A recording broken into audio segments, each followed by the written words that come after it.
Hi everyone, welcome to my channel. My name is Caitlin and today we're baking these delicious sugar cookies.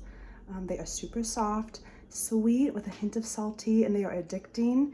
They actually won 3rd place at the Western Idaho Fair this year, and I just thought I'd share the recipe with y'all. So let's get started. So here I have 2 3/4 cups or 330 grams of flour. I'm going to add a teaspoon of baking soda. Just like that. And then I'm going to put in a 1/2 teaspoon of baking powder.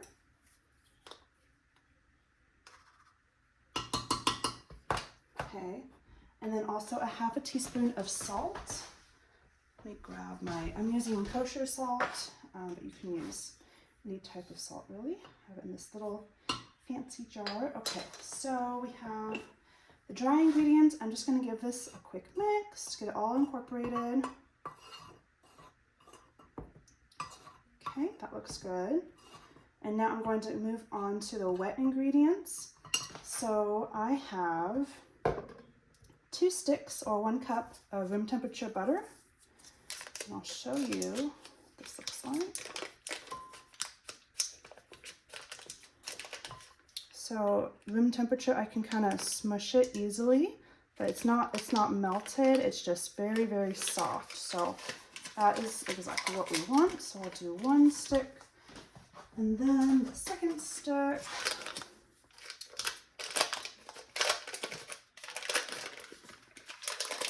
Over here. Okay, perfect.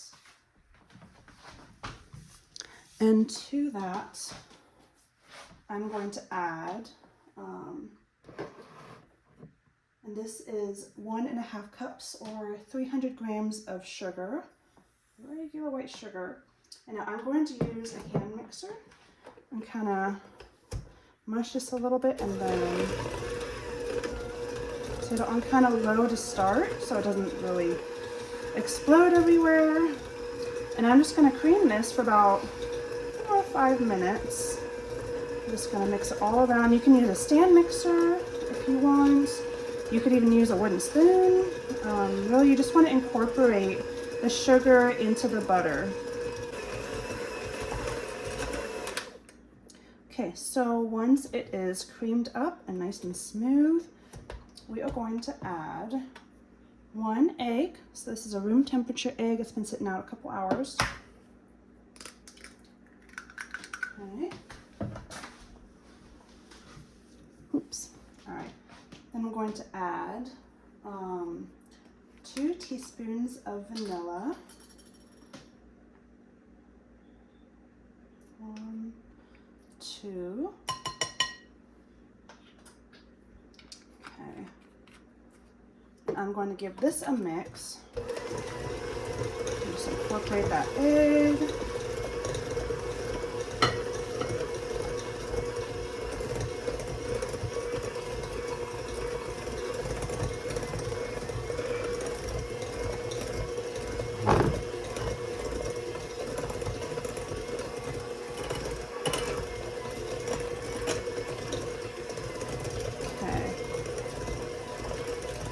Looks good. Now if you're using a stand mixer and mixing, make sure you scrape the bowl down, because a lot of times some of the butter will get stuck to the side, and everything else will kind of mix. So you just want to make sure to scrape the bowl down if you're using a stand mixer.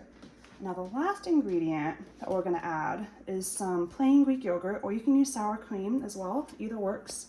I'm going to add 3 tablespoons, and this is what's going to give it a beautiful, really lovely texture, really soft, because I do not like really crunchy sugar cookies. I like a little crisp on the outside, but I like when they're really soft and just melt in your mouth. So that's my secret ingredient here. And it works wonders. Okay. So now we are ready to add in the flour mixture that we have here. I'm just going to add it all in. Okay, and I'm going to mix this on low.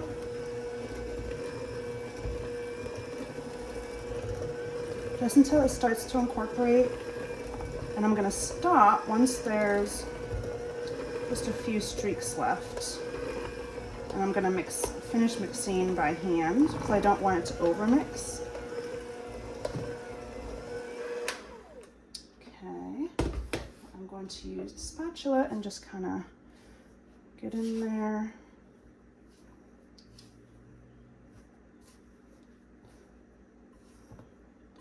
And get the rest of that flour, make sure it's looking like a really good dough here. And it's coming together. If it seems a bit crumbly, just keep mixing a little bit. And once it all comes together, it's gonna be a beautiful light golden cookie dough. That's easy to scoop. And I forgot to mention, but the first step is actually to set the oven to 350 degrees and to line 1 or 2 baking sheets with parchment paper. Today I'm gonna just load up 2 baking sheets and do it at the same time, but if you want, you can bake in batches, and that's fine too. Okay, so this is looking really good. I have my little scoop right here I'm gonna be using. I'm gonna scrape off extra from this. Okay, set that aside. And we are gonna come over to the oven. And I'll meet you there. And excuse the mess because we have a lot going on today, but I just wanted to show you. I have 2 baking sheets. I just put some parchment paper down. This one didn't rip very well, but we're gonna work with it. I'm just gonna come and take our dough and do a nice scoop and then plop it down in one corner. It's just as easy as that. I'm gonna set them kind of far apart because they do spread quite a bit. I don't want them all sticking together, because then that just makes it difficult to serve them.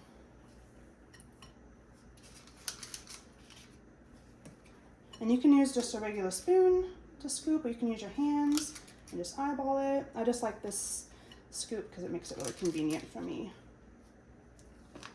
Okay, and we'll do the other one.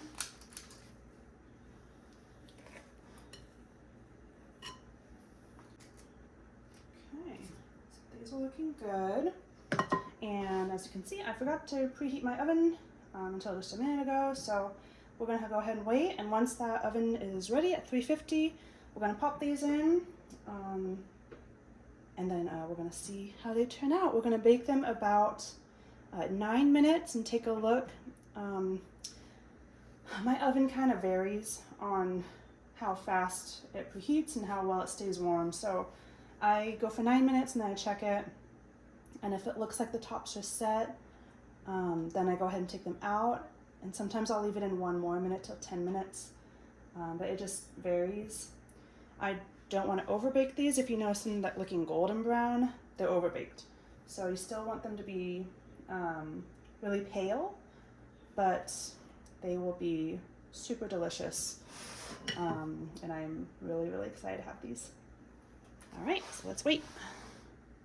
Okay, so my oven has preheated, and now we're going to be popping these in. This will go on the top. Close that one like this. Okay. We'll bake for about 9 minutes, and then I'll check them and meet you back here. Okay guys, so I actually ended up baking them for 10 minutes, and they came out really well. They're really soft. They're a little crisp on the outside, and they just are soft and gooey on the inside. Not underbaked gooey, but just super soft and luscious. So I'm really excited to try one. Okay, yeah. These with a glass of milk, like, they're so good. So I hope you get a chance to bake these, and I hope you enjoyed this video. Please like and subscribe, and I hope you have a blessed day.